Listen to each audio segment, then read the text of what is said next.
Estamos iniciando mais um Performance em Debate. É um programa que trata da discussão e divulgação das práticas da performance, com a apresentação minha, Carlos Borges, com apoio técnico do SEAD e da Secretaria de Cultura da UFES, apoio técnico de Magno Buscaroli, de José Andrade e Samara Figueiredo. É a abertura de Daniel Romanelli. Hoje conversamos com a multiartista X Maqueda.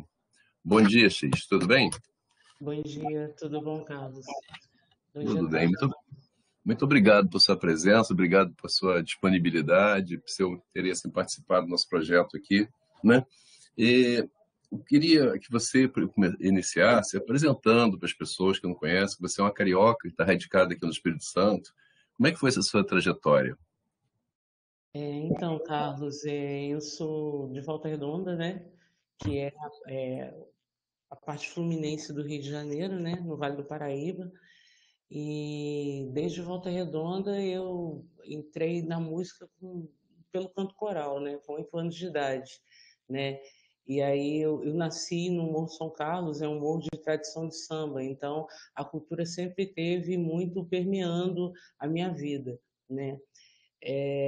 Lá em Volta Redonda eu já tinha uma atuação com música, né? Desde menina, e aí fui crescendo e fui experimentando coisas, bandas, estilos diferentes, até chegar, depois da faculdade, né?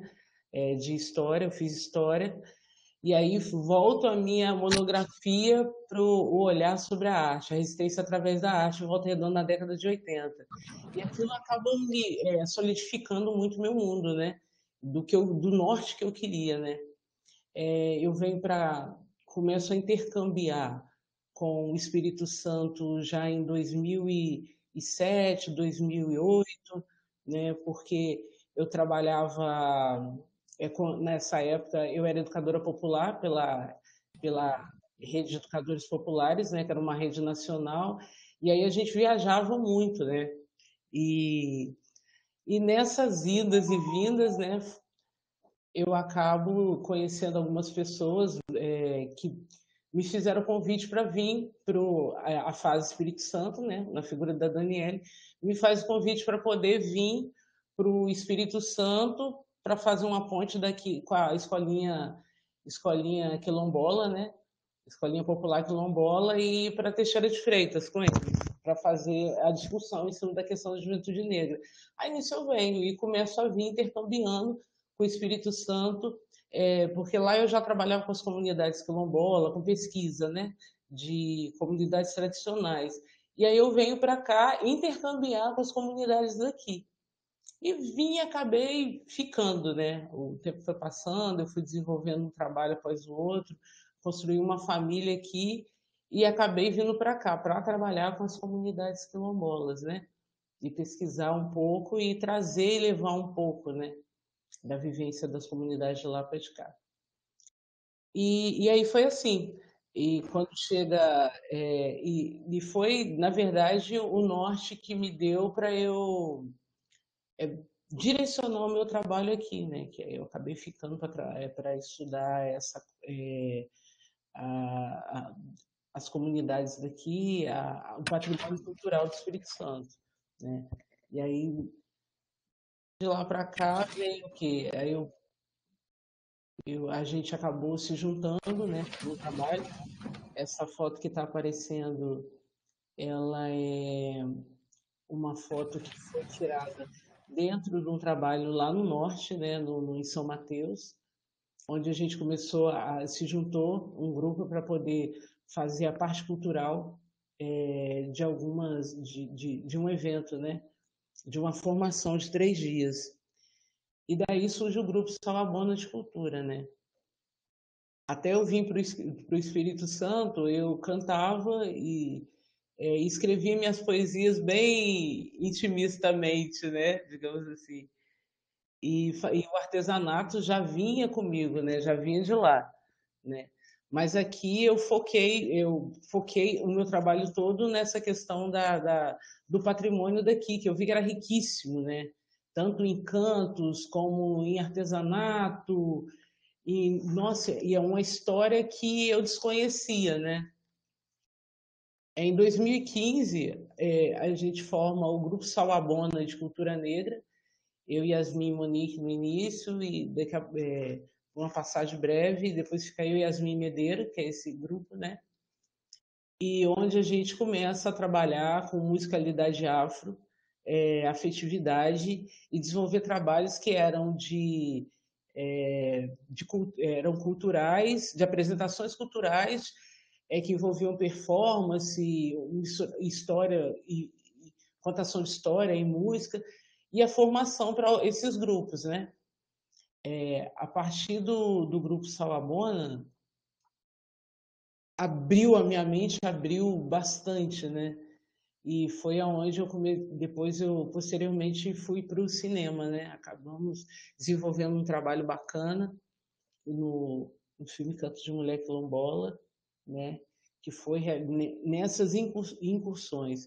Então eu acho que de Volta Redonda para cá, desde que eu comecei a trabalhar com arte, né, que antes a arte era cotidiano, né, a música era cotidiano, o fazer, o artesanato era uma coisa cotidiana, que eu venho de um lugar onde as pessoas são muito musicais, são muito culturais, todo mundo faz alguma coisa, isso é muito natural, isso não está no campo do extraordinário, está no campo da vivência, né?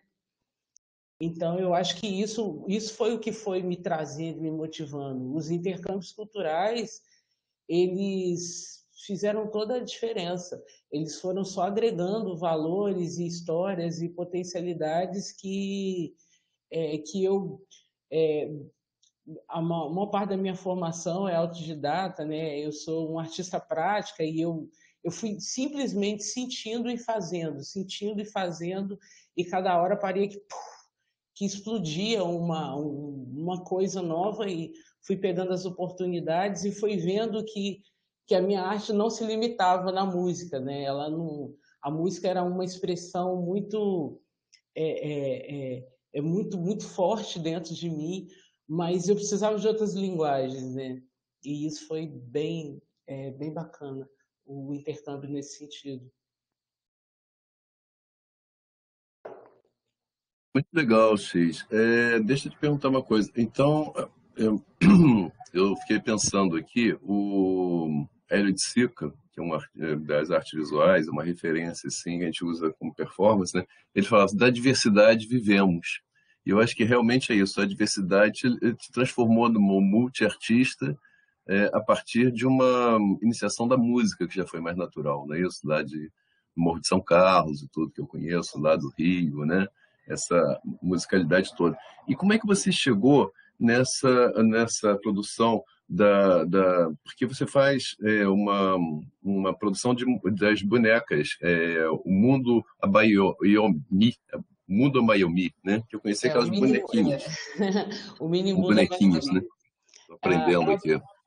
A Baiomi foi o seguinte, dentro da minha atuação, como ela sempre se misturou à arte, sempre foi muito ativista para mim, né? Sempre foi uma arte muito ativista, eu sempre tive em muitos lugares ao mesmo tempo, né?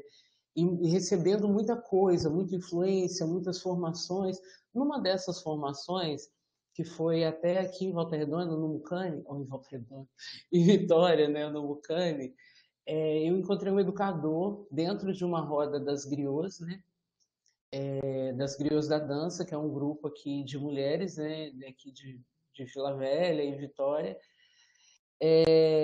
Eu participei de uma formação e eu já conhecia a Baiomi de histórias, de ver pessoas fazendo, mas nunca tinha experimentado, né? Porque eu acho que a Baiomi ela é uma experiência mesmo. Você pode pegar a boneca é super simples de fazer. Você pode pegar os retalhos e fazer uma boneca e não se conectar com ela. O que eu já conhecia a boneca, né? O que rolou foi o encontro, a conexão com a boneca. A partir desse encontro, dessa formação, dentro de uma roda, foi com um educador de São Paulo, não me lembro o nome dele, eu me apaixonei e me conectei com as 1000 possibilidades que a boneca me dava, né? E eu acabei trazendo ela para dentro das formações, porque eu trabalhava com formação de gênero, né, e de africanidade com criança, com mulheres. Eu trago ela e, através dela, eu reforço o meu trabalho com a contação de história, né, que é, direciono muito mais a contação de história para a africanidade, né, e venho namorando com a boneca, né? Elaborando a boneca, vendo as várias facetas delas, né? As várias influências, porque tem a questão da autoria de outra, tem a lenda, tem a educadora que defende, a artista que defende a autoria da boneca, mas eu venho percebendo na boneca essa ausência de traço físico, trazendo uma pluralidade muito grande dentro da cultura afro, né? Então, por que essas bonecas não têm rosto? A gente tem mais facilidade para se reconhecer ou menos facilidade? Quem são essas mulheres? E eu percebo que elas eram muitas dentro de uma, né? Então, por que não trazer a vivência, a experimentação de todos esses mundos através dela? Então eu trago ela, eu começo a brincar com os formatos e quanto mais eu adentrava nos meus trabalhos de afetividade, de patrimônio cultural, a pesquisa dos patrimônios, que negritude é essa, quantas comunidades, você vê só no Espírito Santo, 33 comunidades quilombolas e mais algumas áreas de retomada dentro de um território onde a população não tem conhecimento disso, né? Eu acho louco isso. Só no norte de 33 ainda tem sul serrana e tudo. E aí eu vejo dentro das comunidades, quando eu vou para as comunidades quilombolas pesquisar e trocar saberes, eu começo a escutar muitas histórias. E aí eu comecei a trazer um pouco das histórias, não só de lá, mas de todos os territórios que eu tinha passado, que me traziam África para dentro de cenários pequenos, né? Eu desenvolvo o Minimundo Abayomi na necessidade de falar de coisas, de recortes. É esse recorte que é sobre isso que eu quero falar. É sobre, você vê, ó, nessa foto de baixo, que é o caso, as mulheres do Congo, né? Eu trago a visibilidade das mulheres do Congo, que elas são ali fundamentais ali dentro daquela manifestação. Eu trago elas para um cenário menor, exaltando o fazer delas, desde a parte artesanal de bordar e das roupas. Então, eu venho trazendo esses elementos e tentando levar esses elementos para outros lugares. Porque como eu chego no Espírito Santo e descubro uma cultura imensa, eu não vou quando fui naquela festa de Itaúnas, aquilo me abriu o mundo, aquela festa de janeiro, né? Abriu o mundo com tantas manifestações que o restante do Sudeste não vou falar, né? E aí eu falei, por que não eu falar disso também, né? Esses cenários, esses mini cenários que são o Minimundo Abayomi, que ele se transforma em muitas coisas, né? A foto de cima, que é essa que eu uso a cerâmica, que é um cenário de vivência ali de uma floresta.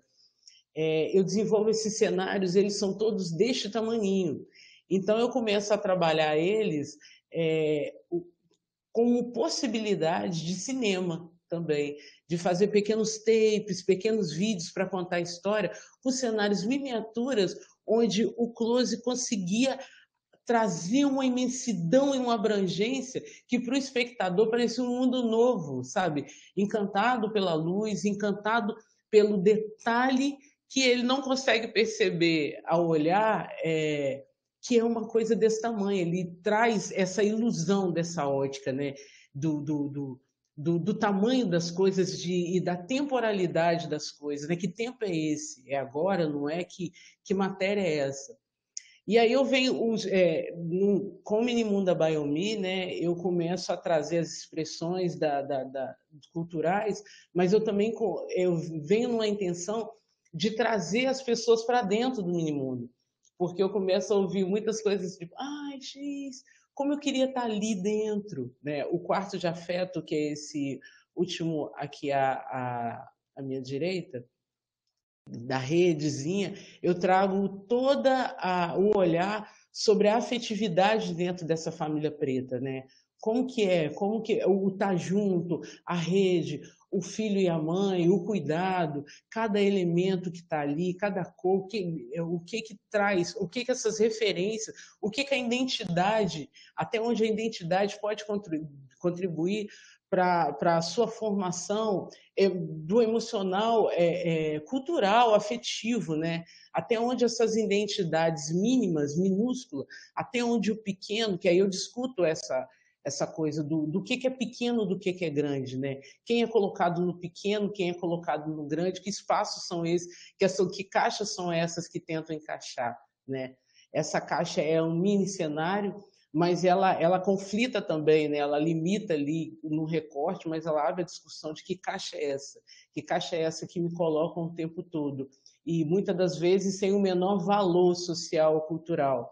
E dentro dessa caixa eu trago esses valores, né? Eu trago essas histórias, essas referências, esses mundos tão plurais e tentando quebrar um pouco com esse imaginário de que tem cultura A, B, C e D, de pesos A, B, C e D, né? Na verdade, não, discutindo isso.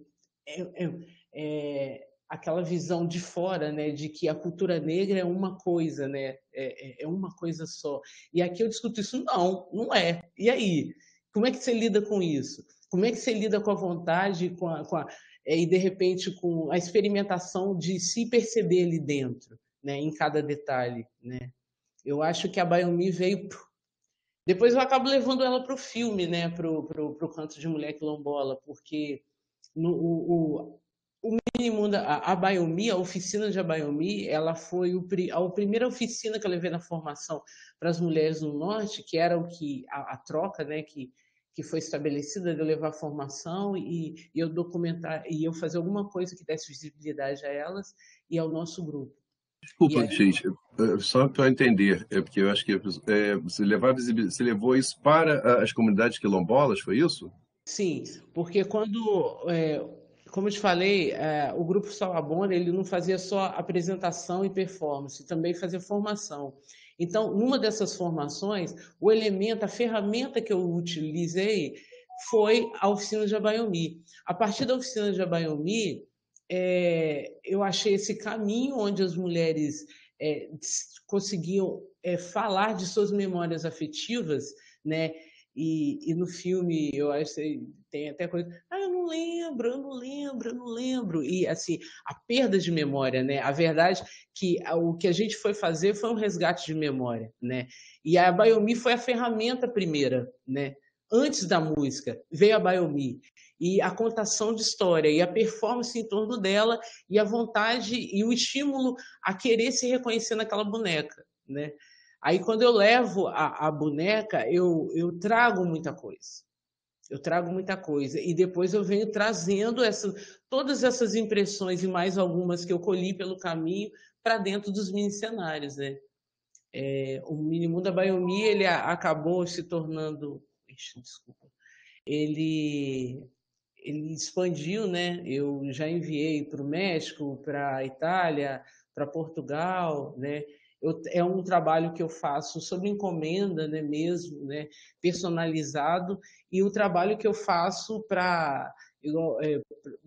no pensamento das instalações, no pensamento do pedagógico, para o educador que precisa de um pouco, que precisa de uma outra ferramenta artística, né, criando jogos, criando a linguagem que melhor se adequa àquela situação, porque eu acho que a Baiomi é explosão, né, de afetividade, discutindo esses nós, né, de afetividade, essa lógica diferente de ver o mundo, né? Muito legal isso, porque é bem interessante as coisas que você falou. E primeiro que eu acho que é isso mesmo. Você vai para fazer uma oficina e acaba que você recebe uma oficina. Você que se forma com uma coisa dessa, Sim, né? Porque a gente parece que a gente recebe muito mais do que dá numa coisa dessa, né? Do que vai levar, né? É até com injusto, né? certeza. Agora, isso é interessante. Você falou outra coisa também, dessa reprodução desse espaço. Você falou nessas caixinhas, nessas pequenos cenários, mini cenários, você reproduz um pouco esse espaço que você viu, que você vivenciou da divisão, é isso que você está falando? Ou é um espaço que você pensa da sociedade, dessa cultura, essa É, divisão que você faz na caixa? não, então, eu trago esses vários espaços. Na verdade, tudo é muito ilusão, né? Mas, por um lado, está tudo muito dividido, se a gente for pensar sempre nessa questão do econômico, né? Tudo é a forma como eu vou induzir ou eu vou me permitir olhar para algo. Então, por isso que eu acho que eu fiz um texto agora que eu falo que eu questiono muito a coisa da poesia, que a minha vida não é poesia, que isso não é poesia. O que a gente passa não é poesia. O que a gente passa é vivência, é real e é muito material, né? No imaginário, no campo do imaginário, a gente pode buscar qualquer direção. A gente repete, a sociedade repete mentiras, como se. Quantas já vieram de terra plana, de raça suprema, de mapas, de territórios, e eu discuto muito a territorialidade, porque eu acho que dentro do olhar do pequeno território, eu acho que o primeiro território é esse aqui, é o território corpo, e eu começo com a Bayomi discutindo o território corpo quando na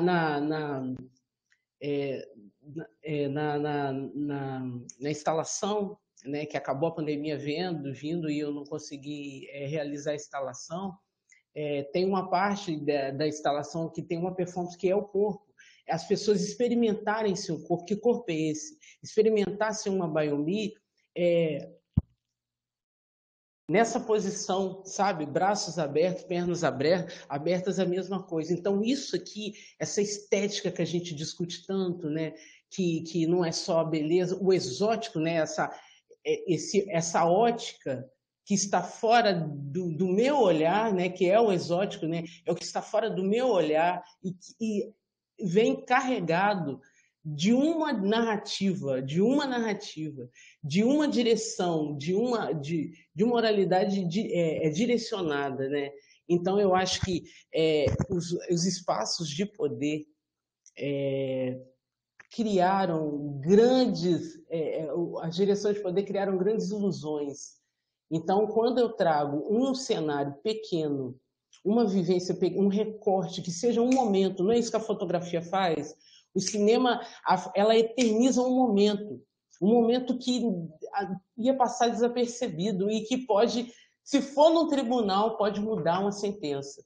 Então, eu trago essa discussão porque vamos olhar para o pequeno detalhe, o pequeno detalhe de todos que é atemporal, porque o que é real, o que é vivenciado, né, que seja tocar um congo, que seja estar numa mata, sendo zumbi, o que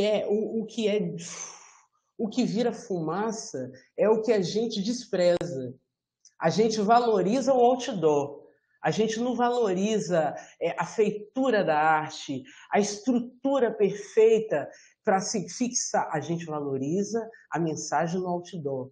Então, o que todas as minhas performances discutem é o que você está ouvindo, o que você está vendo, de onde vem essa voz. Essa voz vem da narração de quem vive, de quem observa, de quem é empático, ou vem de quem quer dirigir, direcionar. Então, as performances vão nesse sentido, né? Não só a Bayomi, mas as performances do corpo, nas contações de história, quando a gente pega, eu e as minhas, o Salvando, a gente pega desde lá daquela África em paz, né? Que canta, que faz boneca, quando a gente vem trazendo essa África até a favela, até o corona, né? A gente vem mostrando, ó, além do que está escrito, do que foi redigido, tem muito que foi vivido. Então, eu acho que é mais ou menos nesse território de quebrar, porque esse simbólico imaginário, né, que foi formado, se a gente que vivencia, igual eu, que nasci dentro de uma cultura tradicional, se eu vivencio isso, se a minha arte não direciona para a valorização do tradicional e se ela não tenta quebrar com o imaginário, se ela não quebra com o imaginário, ela rompe com o quê? Perfeito, perfeita a construção, vocês concordo. É muito legal isso. E eu acho que seria interessante explicar um pouco, você falou de lenda, explicar um pouco, porque a A Bayomi. Eu falava Bayomi, agora mudar isso, né? Falava errado, estou aprendendo aqui. A Não, mas Bayomi é o é, Iorubá, né? Que é difícil o Urubá, né? Muda muito. imagina. Mas, assim, inclusive um amigo meu há pouco tempo falou que não conseguiu tentar falar com ele em Yorubá e ele não entendeu o Ronald, né? Mas dessa boneca que ela foi feita, não sei se é isso que você se refere da lenda, que ela era feita com partes dos vestidos nos próprios navios dos traficantes de escravos. É isso? É lenda que você está falando? Isso, Como é que é isso? por que que eu falo a lenda? É importante para elucidar, porque as pessoas estão ouvindo a gente falar aqui e às vezes não sabem o que é, entendeu? Então é legal, né? A lenda da Bayomi é que durante a travessia do sequestro, né, em África, as mulheres, para conter as crianças do choro, devido aos maus tratos, às condições desumanas, né, que estavam vivendo ali, elas rasgavam um, um trapo das suas roupas e a partir desse trapo confeccionavam pequenas bonecas, né? Algumas bem pequenininhas para que pudesse ser escondida no cabelo. A Bayomi tem essa mistura de amuleto do bem-querer, né? De proteção, de amuleto de proteção, de oralidade, de junção de todas elas, e por isso ela representa um símbolo de resistência negra feminina, né? E aí davam as bonecas para os seus filhos para que eles não chorassem e pudessem e não fossem arremessados ao mar, né? Então, de acordo com essa parte da história, seja ela lenda ou não, e aí eu sempre gosto de jogar no ar porque eu sou historiadora e eu sou educadora e ao mesmo tempo sou artista. E tem uma mulher no Rio que ela é até maranhense, se eu não me engano, acho que não sei se é Lida Martins, esse é o nome dela, que assina a autoria da boneca Bayomi, né? Ela falou que ela criou essa boneca na década de 80, era uma ativista do movimento de mulheres negras brasileiras, e ela falou que cria a boneca a partir como uma forma de buscar de alavancar, opa, desculpa, de alavancar a renda de algumas mulheres da periferia onde ela atuava. Então, a partir daí criou-se uma cooperativa e as mulheres mudaram as condições de vida. Então, foi um projeto muito interessante, esse projeto. E ela diz que o nome da boneca, inclusive, porque a Bayomi significa encontro precioso, né? E ela disse que o nome da boneca vem de referência ao nome da filha de uma amiga e tal. Então, assim, não nego, não desprezo o que foi colocado por ela. Porque eu penso, Carlos, que as memórias a gente, quem tem trabalha com arte sabe, a gente tem dois tipos de arte. Tem a arte que ela é muito técnica e que ela é reprodutiva e que ela busca uma excelência, né? Estética, conceitual e tal.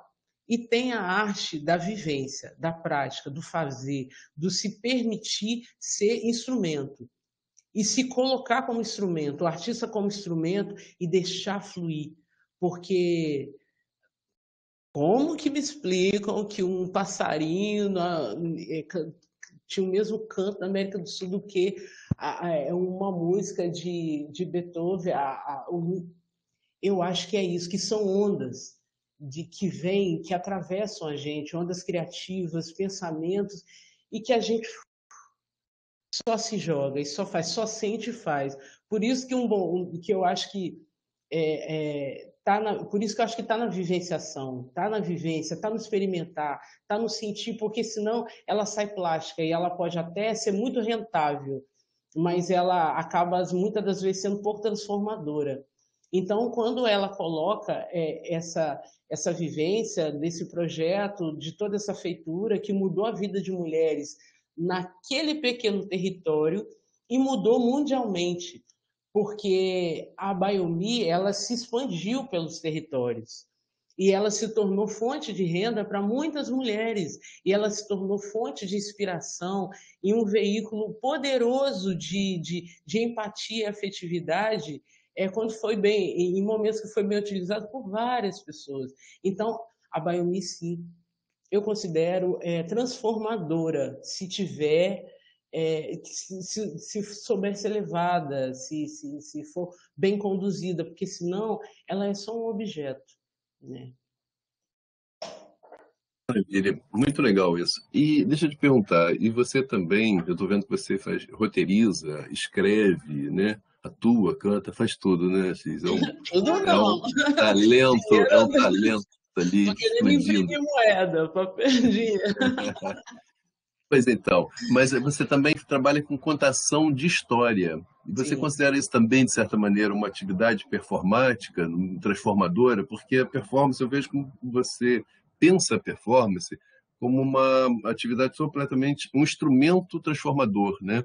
Um Sim. instrumento para uma militância, vamos dizer assim, cultural, né?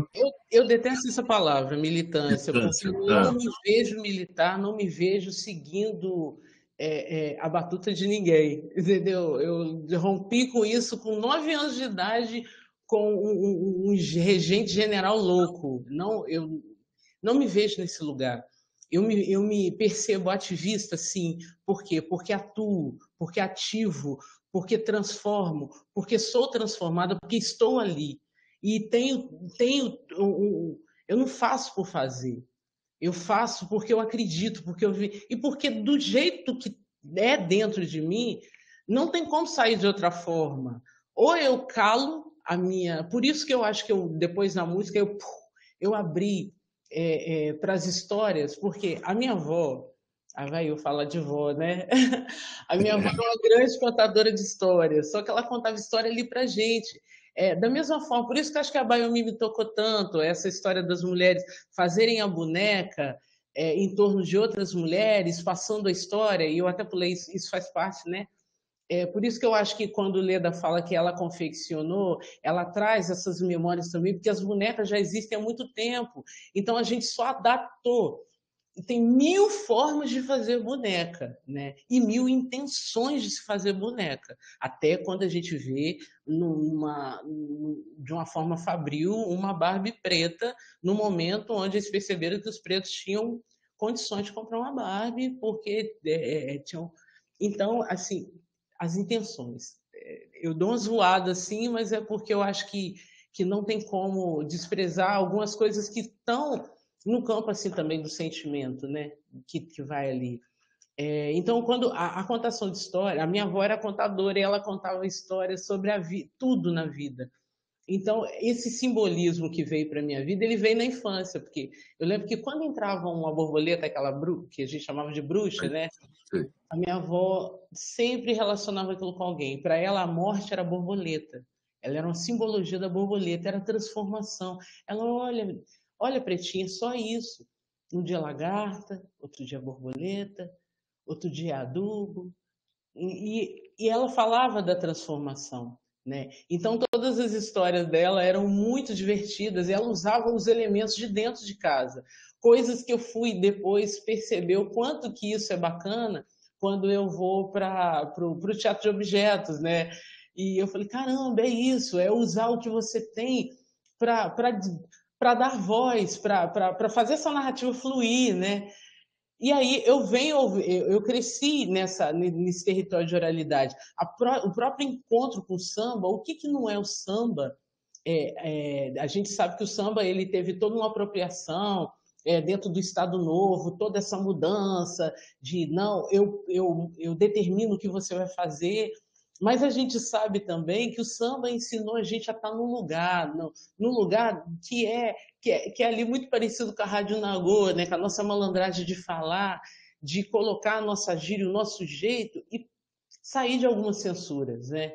E por mais que às vezes as pessoas olham, não quer dizer nada, a gente sabe do que a gente está falando, entendeu? Então, esse lugar. Então eu volto naquele lugar de que forma que a gente vai contar essa história, né? De que forma? Então, quando eu venho para a contação de história e eu trazendo esses elementos da música, da baiomi, de uma percussão, de um objeto, eu venho contando as histórias que me representam. As histórias que não são contadas, ou que são pouco contadas. Não são contadas é até muita prepotência, arrogância da minha parte, que elas são contadas, assim, por muitos artistas, educadores e ativistas como eu e outros tantos. Mas de que forma? Porque tem coisas que me incomodam muito. Tem coisas que me incomodam muito. Eu trabalhei em cima da literatura de um autor aqui, capixaba, um autor branco, que falava da dor da população negra e, ao mesmo tempo, que parecia contando todas essas histórias, mas quando a gente se depara ali com vivenciar as histórias negras e vai revirando a história, a gente vê que é só uma apropriação, porque se apropriou de patrimônios culturais materiais, entendeu? Então, como assim? De que forma que eu estou contando? Eu posso pegar uma... Escolhe aí. Tem 200 e tantas traduções da Bíblia. Escolhe uma, entendeu? Escolhe uma para dar voz, para ilustrar a sua narrativa. Mas eu prefiro escolher, eu fui escolhendo as histórias que me tocavam, a explicar o significado das palavras, a filosofia por trás, a ideologia por trás das coisas, da forma como eu percebia. Porque, Carlos, eu acho que tudo é uma questão de ângulo. Não que o ângulo que eu enxergue seja melhor, esse ângulo preto, feminino, feminista, artístico, seja melhor do que o seu ângulo. Branco, masculino, acadêmico. Não se trata de melhor ou pior. Se trata de expressões, de forma de perceber as coisas. Então, eu tenho muito problema com isso, porque como o meu trabalho é em cima da valorização e da preservação da cultura preta, às vezes as pessoas falam, mas essa nega é muito arrogante, ela se acha dona da verdade. Não, senhor, nunca falei isso, nunca falei que eu sabia tudo. Eu só digo assim, é dessa forma que eu percebo o meu mundo e o mundo que está à minha volta. É dessa forma que eu percebo esse território que eu fui lá pisar bem devagar, porque quando eu era pequena, eu aprendi, eu vi isso a vida inteira, quando eu desci o meu morro, eu vi falar assim, presta atenção, onde quer que você esteja, você representa São Carlos. Então isso é sério, porque São Carlos não é bagunça. A gente só bagunça quando quer.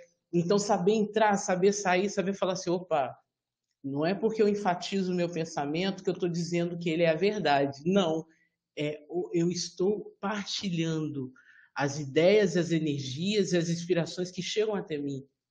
E aí eu uso a minha arte para contar, para dançar, para me expressar, né? Esse trabalho foi muito legal, esse trabalho que está aparecendo, porque a gente foram 3 dias, a gente foi convidada para montar toda a parte cultural de um evento de 3 dias que tinha a intenção de agregar coletivos, grupos de coletivos comunitários de produção agrícola, artesanato, tal, e a gente foi montar. Então, a intenção de ter a gente ali, quando me pediram para montar esse roteiro todo de 3 dias, foi a intenção falar assim, eu falei, o que eu preciso? O que você precisa com o trabalho? Eu preciso que essas mulheres, que eram só para grupos quilombolas, eu preciso enaltecer, eu preciso reafirmar que elas saiam daqui mais fortes, mais para reafirmar a identidade delas. Então, eu vim trazendo um histórico do negro, passando pela lavadeira, aí eu estou fazendo uma contação de história, né? Passando pela lavadeira, mas passando antes ali por esse negro que está chegando, passando pela valorização de cada oralidade dentro do trabalho, atuação política, e foi se fazendo dessa forma, de acordo com o meu sentir perante todos os conceitos que iam ser construídos e discutidos naquela conferência. Muito legal isso, porque você, assim, é uma questão de resistência, né, X? Porque para não deixar essa pasteurização da cultura, que parece que é tudo a mesma coisa e passa por cima. Como você falou, a gente não ouve falar. Existe, mas não existe essa contação, mas a gente não ouve falar das comunidades quilombolas, a gente não ouve, não tem voz, não tem, sabe? Essas histórias não podem se perder, elas são muito ricas, né? E eu acho que você faz um trabalho muito importante nesse sentido de roteirizar isso, né? Desculpa. Não, estou falando obrigada. Não, com certeza. Isso aí é fundamental, eu acho muito importante. Eu, como eu falei com você, tive a oportunidade de ver um pouco isso lá em Nova Iguaçu, onde eu trabalhei, né?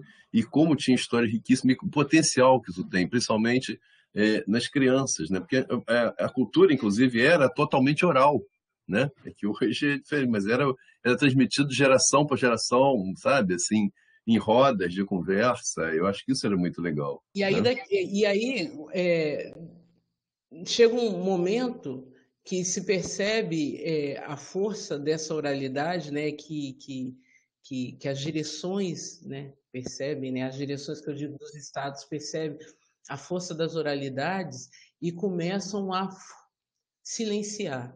Que foi que essas mudanças políticas, né, igual eu falei, o Estado Novo, meu pai eterno, ou a ditadura. Você já parou para pensar, quando a gente fala na ditadura no Brasil, a gente pensa em prisões, a gente pensa em arbitrariedades, mas a gente não pensa em quantas vozes foram silenciadas, quantas coisas se perderam. Ó, quando eu fui filmar o Canto de Mulher Quilombola, eu tive uma intenção. Era contar a história das mulheres de lá, que estavam no norte, e as mulheres do norte que vieram para a Grande Vitória. Dentro dessa loucura de que Vitória era o Eldorado, que é os empreendimentos, né, querendo tomar um território, e aí usando narrativas, falácias, para falar, olha, isso aqui não presta não, você não vai, iludindo a população. Então eu vim falar com Dona Nailma, que está aqui, que é de São Benedito, que é uma pessoa incrível, que dona de um talento vocal. E aí quando eu chego para Dona Nailma, Dona Nailma, vamos conversar e tal. E eu queria dela os cantos antigos, porque no norte, olha como é que são as coisas, olha como é que é importante a arte e a cultura não estar só dentro dos espaços físicos, de formações acadêmicas, mas como é importante que ela esteja em todos os espaços, dos mais simples, porque eu lembro que eu fui criada assim, indo para a feira, a feira livre em Volta Redonda, é coisa de doido, porque você vai para a feira, você tem contato com 1000 coisas, com 1000 pensamentos, com música diferente, tem o samba depois, tem a cultura do fritar o peixe, tem a cultura de discutir o sindicato e a política se misturando com a cultura. E eu acho que é isso. Porque quando eu vou para o norte e as mulheres têm uma visão muito crítica sobre o território delas, elas não tinham mais a memória dos cantos. Eu não lembro, lembrava de pouquíssimas coisas. E a gente vai ali, o cinema tem esse potencial, né? Porque eu falo, igual eu falei esses dias, que o cinema ele é vento e horizonte, né? É uma loucura. Então, quando eu trago a voz dessas mulheres, né? Quando eu fui editar o vídeo, eu até falei, Carol, eu não quero... É claro que a minha fala está nos recortes, tá? Mas eu quero a voz delas, eu não quero uma frase minha, eu quero o meu olhar sobre tudo que de mais lindo que eu ouvi. Eu venho falar com Dona Naíma no São Benedito, ela era do norte, veio para cá nessa expulsão, né? Porque ela teve a casa destruída, né, pela empresa, pela Aracruz Celulose, e ela traz todas as memórias musicais, peças inteiras. E aí ela fala assim: ah, eu não lembro, Dona Naíma, eu não lembro, só se tivesse alguém para me lembrar. E aí, de repente, a conversa vai, café, e come biju, e toma café, e de repente ela canta a peça inteira.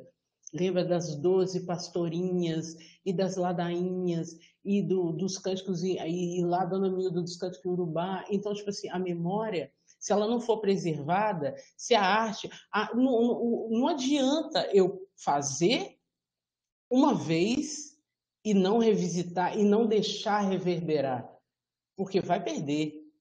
Vai perder. Se entra no mercado, enquanto a novela não lançar uma moda nova, você tá tranquilo. Lançou novela, lançou moda nova, vai perder.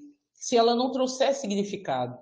Então, o mais emocionante para mim foi exatamente isso. Foi ouvir a neta dela falar assim: X, a minha avó está lembrando coisas da infância depois da visita de vocês. Ela está cantarolando músicas que ela achava que não lembrava, e ela está emocionada. E isso vai, e de repente, esse canto de Dona Naíma, que nem ali no Sapê do Norte já se lembrava do canto, de repente esse canto está em São Paulo, está no Rio, está dentro de uma mostra, dentro da Conferência Mundial Internacional sobre Desigualdade Econômica. Então, assim, olha o potencial da arte, né? Olha a intenção e o vento, né? Olha o vento levando o que a gente deixa levar, né? Então, eu achei isso muito importante. Da mesma forma, quando eu venho para o Elas Tramam, e venho essa foto do Vestido de Fome, né? O Vestido de Fome foi minha primeira dramaturgia criada dentro do coletivo Elas Tramam, que é o coletivo feminino, feminista, que atua assim, da Grande Vitória, né? E hoje já temos mais um núcleo. Quando eu venho, até então, os meus escritos eram escritos intimistas, né? Eles não saíam das minhas agendas, dos meus cadernos, né? E aí, esse projeto me deu força, impulsão. Quando eu trago essa personagem, é Maria Abolição. Ela faz uma discussão que traça um paralelo do processo abolicionista no Brasil, como que ele se deu, como que as etapas dele, desde a lei do ventre livre, que joga esse povo preto na rua. E hoje a gente passa pelas ruas e vê esse povo totalmente invisibilizado. Eles só são visibilizados quando a imprensa precisa ilustrar um crime, tacar o fogo. Tacaram fogo, mas deve ser um drogado, né? Tá na rua, né, filho? Drogado. E Maria Abolição rompe com tudo. Rompe com esse imaginário, porque a personagem, ela não tem vícios, ela não tá na rua por uma questão de ter sido levada por vícios, e sim pela violência do processo abolicionista, por toda a trajetória que ela ocorreu de fuga, e ela foi toda desenhada, ela foi toda escrita sob as minhas impressões de várias mulheres, meninas, que a minha vida, eu morei em vários lugares, então eu convivi com muitas pessoas. Então eu trouxe várias mulheres e várias dores para dentro dela. A esquizofrenia, mas a identidade dela é toda fundamentada em cantos tradicionais, na religiosidade afro. A personagem é uma personagem mulher negra de meia idade, quilombola, que sai do território de Valença, a história dela, né, que é a terra ali de Clementina de Jesus, tanto que quase todos os cantos da dramaturgia passam pelos cantos tradicionais ali do Quilombo São José, de Valença, muito da minha região, do Vale do Paraíba. E aí ela vem com essa força que me dá possibilidades de expansão muito grande, Porque quando eu fiz a dramaturgia, ela foi lançada em 2017, no e-book do Elas Tramam, está disponível. E a partir dela eu venho fragmentando a dramaturgia e atuando em performances dentro de universidade, dentro de conferência, em espaços públicos, né? A Maria Abolição, ela sai da dramaturgia um pouco e vem discutir com a sociedade, porque ela tem uma cena muito forte, a cena 3 é uma cena muito forte, onde ela aponta o dedo na cara da sociedade, né? E aí eu fui atuar, né? A pessoa metida besta, aí eu fui atuar com Maria Abolição e o impacto que ela traz para mim foi muito revelador. Nas pessoas é muito louco, porque normalmente as pessoas negras, pretas que assistem falam assim, nossa, ela foi como descarrego para mim, eu me vi ali, eu me revoltei com ela, eu tirei aquela revolta que estava calada dentro de mim, eu joguei para fora e eu relaxei, porque eu vi que eu não estou gritando sozinho. Então, sabe, isso para mim é lindo de sentir. Mas já quem não está na pele preta, que vê a performance, algumas pessoas chegaram a mim e eu lembro que uma senhora uma vez falou assim, olha, minha filha, o seu trabalho é incrível. Eu fiquei muito tocada, porque eu nunca tinha pensado na população de rua assim. Mas, ó, eu fiquei com medo de você. Eu falei, é isso. Porque as pessoas têm medo do que elas não conhecem. Elas têm medo de se perceber naquele lugar, porque a performance é isso, né? A performance, ela te coloca num lugar que você tá ali. Ela tá muito perto fisicamente, né? Agora tudo é virtual. Mas a gente tá muito perto. E, de repente, apontar um dedo, você, eu sou você. E a pessoa vê a possibilidade dela ser um espelho de uma pessoa negra em situação de rua, coloca a pessoa num lugar que ela sente, que ela legitima o próprio racismo, o próprio medo que ela tem, do que ela sente, porque é energia, o que você joga volta. Então, esse tremor que me encanta nela, sabe? Que as pessoas falam assim, você é louca, essa pessoa é muito agressiva. Mas esse tremor que a performance causa, essa taquicardia que a performance causa na gente, né? É que eu acho que é a pegada. Muito legal. Deixa eu te perguntar uma coisa. Você roteirizou, criou, foi toda da coisa sua nessa performance? Sim, a gente trabalha na Lastram com escuta coletiva, né? Sei. Então, a partir da nossa criação, cada um vai criando, a gente se encontra para partilhar as criações e ouvir as impressões ao longo do processo. Então, é um processo colaborativo muito bonito, porque antes de chegar nela toda finalizada, eu pude experimentar as impressões de mais 12 mulheres diversas, de todas as cores, mulheres trans, brancas, negras, ricas, pobres, entendeu? De profissões diferentes, se permitindo ser impactada pelo processo de criação e eu pelo processo de criação delas. E aí, mas todo o roteiro é meu, todas as impressões, assim, cada pedaço dela, tem muitas histórias que estão na performance, que são histórias reais, que estão na dramaturgia, na performance ainda mais. Eu acho que eu maximizo, né? Que eu amplio situações que já ocorreram comigo e com outras pessoas com as quais eu convivi. Já na Coexistente, que foi a segunda dramaturgia, né, escrita, eu dou visibilidade, eu acabei não trazendo as fotos da Coexistente. Eu crio 3 mini-mundos que se intercalam, e é uma performance também, é uma dramaturgia que também eu performo ela, que é muito interessante, porque eu coloco 3 mulheres em 3 planos diferentes, que coexistem em tempos diferentes.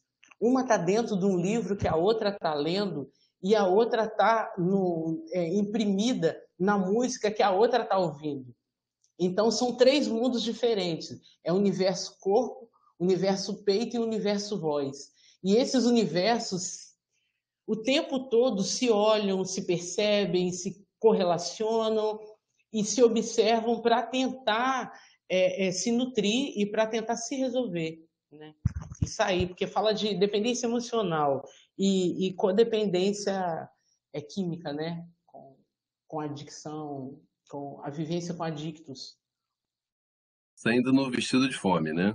Na Não, isso performance. não, na coexistente, que é a Pois é. performance Tá. que É uma surge da outra, né? segunda, é isso, é a segunda dramaturgia também escrita dentro do Coletivo Elastrão, né, escrita por mim toda, mas dentro do núcleo, dentro do laboratório do núcleo. Teve uma outra performance, Zumbi das Matas. Você pode falar um pouquinho sobre ela Essa, também? sim, essa performance ela foi criada para um show específico, né? Era Insurreição de Queimados na Serra e a gente foi convidado. Eu faço parte de um coletivo chamado Produção Crioula, né? E aí a gente foi convidado para Zumba, na verdade, foi convidado, que é rapper, foi convidado para poder fazer um show do Negritude, do Família Negritude. E aí ele foi e me convidou, porque a gente tem alguns trabalhos juntos, musicais, né, de autoria. E aí ele me convidou, pô, faz uma performance também, não canta só não. Aí eu montei a performance. Ela fala toda sobre essa questão dos zumbis. Porque quando a gente fala de zumbi, todo mundo zumbi dos Palmares, né? Zumbi dos Palmares. E para a gente, os zumbis, eles são muitos. Ali, a história de Queimados, né, da insurreição de Queimados, traz Elisiário, traz resistências negras atuando, né, naquela insurreição específica, né? Então, e não são olhados como zumbis. Eles são zumbis, eles são resistências, foram ativistas, né, que se juntaram para poder mudar a situação daquele povo negro ali que estava sendo iludido mais uma vez pela Igreja Católica.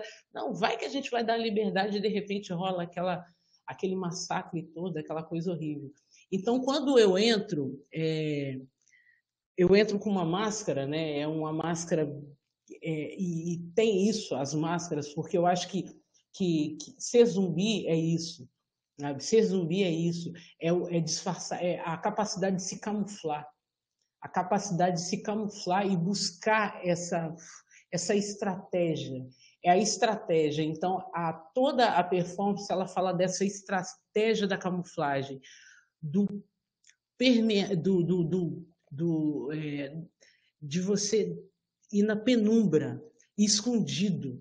É o que está escondido que vai conquistar, né? Então eu entro, durante a performance, Zumba está declamando uma poesia muito linda, Ponderáveis Pés, Caminhos Caminhados, e entra os zumbis, porque trazendo a referência a todos os zumbis que passaram por aqui, né? Todos eles, né? Femininos, encarnados em figuras femininas e masculinas, né? Porque não se pensa um zumbi ou uma atitude zumbi olhando para o feminino, né? E sim para o masculino. Mas, na verdade, ele não é nem feminino nem masculino, ele é como uma entidade, né? As máscaras que você se refere, você mesmo confecciona, faz parte também ou não? As máscaras que você diz, Que você fala. essa máscara não foi confeccionada por mim, não. Ela foi até confeccionada por Zumba, já era uma máscara que a gente já tinha, que ela tem dois lados. Ela foi feita de argila, tecido, tintas naturais, né? As máscaras não. É porque eu fiquei pensando uma coisa. Nesse sentido, a máscara, inclusive, está na base do teatro. E eu vejo que você tem você falou assim de partes, um e tudo. Mas essas performances, você chega a ensaiar alguma coisa ou ela é feita assim, espontaneamente mesmo? Tem ensaio, tem marcação, essas coisas mais de teatro? Ou ela é mais linguagem de performance mesmo, mais próximo da vida, vamos dizer, como seria da performance? Então, aí vai depender, por exemplo, a performance do Vestida, ela ela tem um pré-ensaio, porque ela já tem todo, né, uma construção, e aí é mais mesmo, é como que eu vou me colocar naquele espaço, né? Ela é marcada porque ela já tem as falas exatas ali, né? Ela já as outras performances do Zumbi das Matas e outras performances que outroras eu vou depende da situação. Eu sou uma artista muito intuitiva também. Eu tenho muito essa coisa de entrar numa situação, tentar entender que energia, que conceitos vão ser trabalhados ali, sentir a energia, porque eu acho que não dá para ser rígido, tão rígido como com a performance, né? Você tem que sentir aquele espaço, você tem que sentir a energia das pessoas e você tem que e ela tem ela tem que afetar, né? Ela tem que incomodar de alguma forma, né? Ela e às vezes para chegar ao incômodo a gente se lança da permissão, né? Da permissão poética mesmo, né? Então, assim, aquela marcação teatral de ensaio, não tenho. Não tenho essa marcação. O Zumbi das Matas mesmo, eu tinha aquela. Eu tinha que sentir tanto a. Porque ela foi construída e ela, como ela ia ser realizada junto com uma música, com um canto, com outra pessoa, com outra artista, né? Então, havia necessidade, como há em outras, de fundir as energias, porque aí ela não está sozinha ali, ela está incorporada. Aquele zumbi, ele não está sozinho numa mata, ele está ouvindo tudo à sua volta. E naquele caso ali específico, tudo era a energia daquela poesia declamada, daquela música tocada de fundo. Então, eu gosto dessa fusão. Eu gosto dessa fusão. Eu gosto de ensaiar um pouco o que eu vou fazer, sim, para eu experimentar até onde, por uma questão também de tempo, de quanto tempo eu tenho para cada atuação, né? Quanto tempo eu vou ter para explorar cada conceito que eu quero imprimir ali, cada pensamento que eu quero imprimir, mas eu gosto muito de sentir, gosto muito dessa intuição.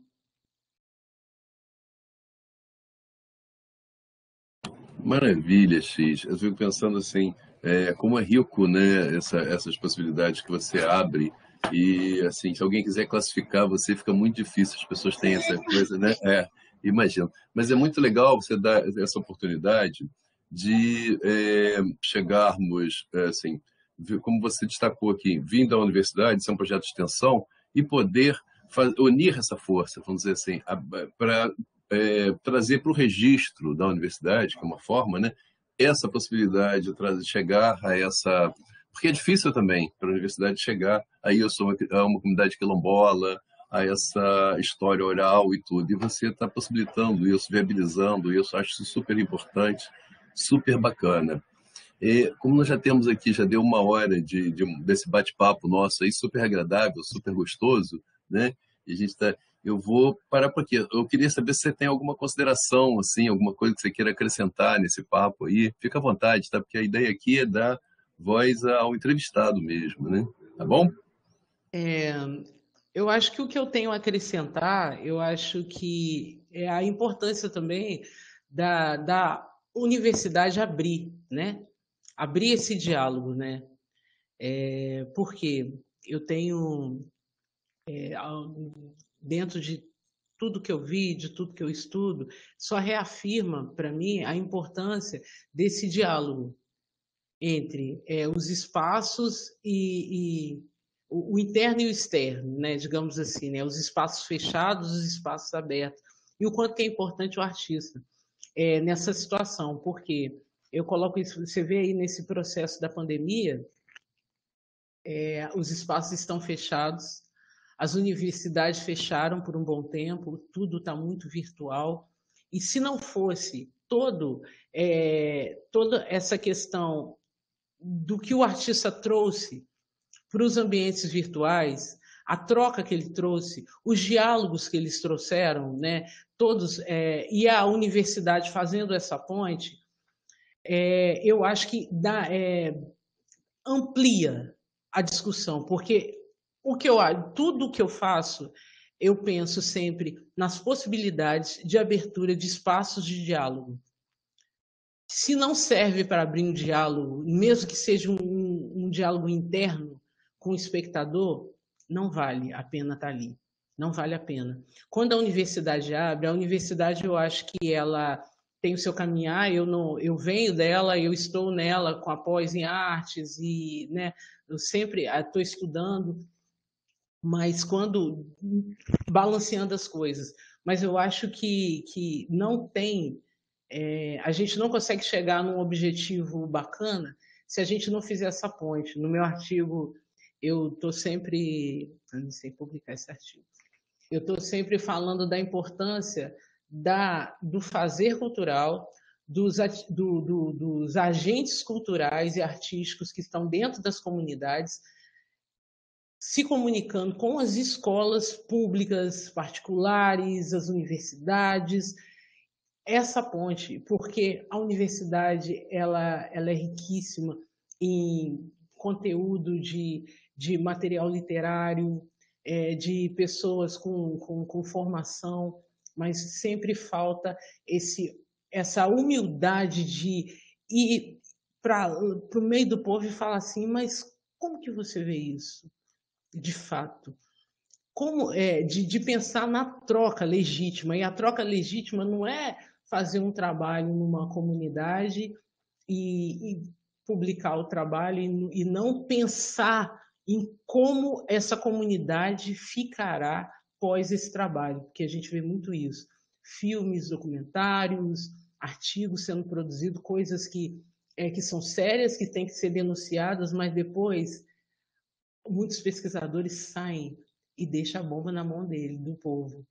Entendeu? Então, como que funciona isso, né? O que é troca? Eu acho que eu sou muito pela troca, pelo diálogo, pelo que é legítimo, e eu acho que é legítimo abrir espaços de afeto, né, de corações abertos, de se colocar, e que tem esse olhar, né, também, que a gente que está como ativista, a gente só está falando. Aí fala, mas que povo se acha? Ou tá de mimimi, ou acho que é dono da vida. A gente só está falando. A gente está incomodando porque a gente está falando. Até então, ninguém deixava a gente falar, né? Silenciava a nossa voz. Então, assim, eu acho que é isso, é dar visibilidade a todos os pequenos mundos que existem dentro desse mundo. A universidade ajuda, é muito importante para mim estar aqui com vocês e estar falando um pouco, porque muitas das vezes as pessoas veem o nosso trabalho, mas não conseguem entender como que ele é estruturado, e aí parece uma coisa boba. Ali a menina só colocou uma máscara, um pano e ficou 5 minutos ali andando de um lado para o outro. Como se a gente também não tivesse um trabalho de pesquisa, de vivência, e muito importante se valorizar a oralidade, sim, porque nem tudo está escrito, nem tudo está registrado, e a partir do momento que o mundo despreza o saber tradicional, a oralidade e o saber popular, ele está desprezando a própria história. O próprio conhecimento está jogando riqueza pelo ralo quando silencia as populações, né? Mas também tem riqueza que tem gente que é jogada, então é isso também, né? Tem isso, né? Mas eu agradeço muito a vocês. Ninguém perguntou nada. Eu acho que é porque eu falo demais, né? E aí acabou. Mas agradeço muito a oportunidade de estar aqui, tá bom? E é isso, sigamos. Eu que agradeço, Gisele, foi muito enriquecedor. Eu acho que eu aprendi bastante aí com você hoje. Eu acho isso muito legal. É muito importante essa divulgação, dar essa voz. Aquilo que eu falei, a gente vai ver uma coisa e de repente descobre assim todo um universo, uma coisa riquíssima, né? Isso é fundamental. Essa coisa da cultura oral, por exemplo, da contação de história, eu acho que é riquíssimo. São histórias assim que a gente tem. É muito legal, fiquei curioso de saber assim, como é que são essas publicações. Eu acho que essas coletâneas que existem, é fundamental para que isso não se perca, como você falou, no caso dessa senhora que já estava, sabe, é vital, a gente não pode perder tempo com isso, porque senão daqui a pouco se perde de vez. Já perdemos tempo demais, né? Nós já perdemos tempo demais. Muita Muito, coisa. entendeu? É vital, é muito importante fazer esse registro, fazer essa, essa possibilidade toda. Tá bom, X. Eu vou terminar aqui então. Muito obrigado, muito generosa a tua participação. Agradeço muito pelo teu tempo, né? No meio dos teus compromissos todos, essa história toda. Obrigado pelas imagens, a disponibilização que tem isso. Você separa as imagens, dá um tempo, né? Gasta um tempo para preparar isso. Agradeço a todo mundo, o pessoal do apoio técnico aqui, né? E vamos então encerrar por aqui mais um Performance em Debate. Obrigado, gente. Tchau, obrigada.